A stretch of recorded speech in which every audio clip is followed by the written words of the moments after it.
জ্ঞাত আয়ের বহির্ভূত সম্পদ অর্জনের অভিযোগে চট্টগ্রাম ভিত্তিক বিতর্কিত শিল্প গ্রুপ এস আলম গ্রুপের চেয়ারম্যান সাইফুল আলম মাসুদ ও তার স্ত্রী ফারজানা পারভিনের বিরুদ্ধে 1,500 কোটি টাকার মামলা করেছে দুর্নীতি দমন কমিশন দুদক। দুদকের সহকারী পরিচালক মাহমুদুল হাসান বাদী হয়ে দুদকের সমন্বিত জেলা কার্যালয় ঢাকা 1-এ মামলাটি দায়ের করেন। 25 মার্চ মঙ্গলবার দুদকের মহাপরিচালক মোহাম্মদ আক্তার হোসেন মামলার বিষয়টি নিশ্চিত করেছেন গণমাধ্যমকে।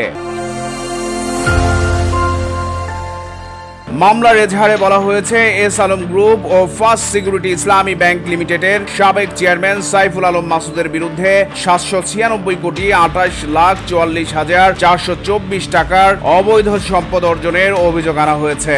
অপরদিকে তার স্ত্রী ফারজানা পারভিনের বিরুদ্ধে 743,57,01,453 টাকার জ্ঞাত আয়ের বহির্ভূত সম্পদ অর্জনের অভিযোগ এনে আরেকটি মামলা দায়ের করা হয়েছে।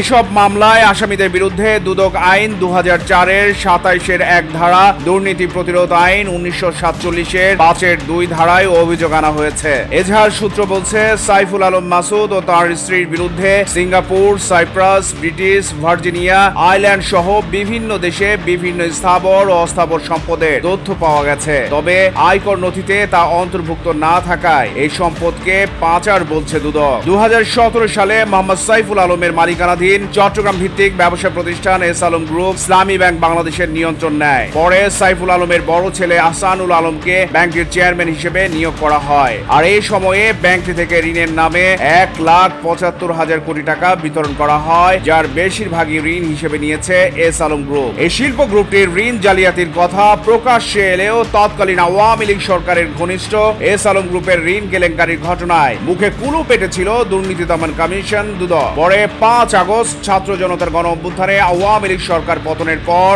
এস আলম গ্রুপের অর্থ কেলেঙ্কারির লাল ফিতায় বাঁধা ফাইল খুলতে শুরু করে দুদক। ইসলামী ব্যাংকের অর্থ কেলেঙ্কারি ঘটনায় এস আলমের ছেলে ও ব্যাংকের সাবেক চেয়ারম্যান আহসানুল আলমকে আসামি করে 3টি মামলা করা হয়েছে। এরপর এস আলম সংশ্লিষ্টদের গত জানুয়ারি ও ফেব্রুয়ারি মাসে তলব করে দুদক।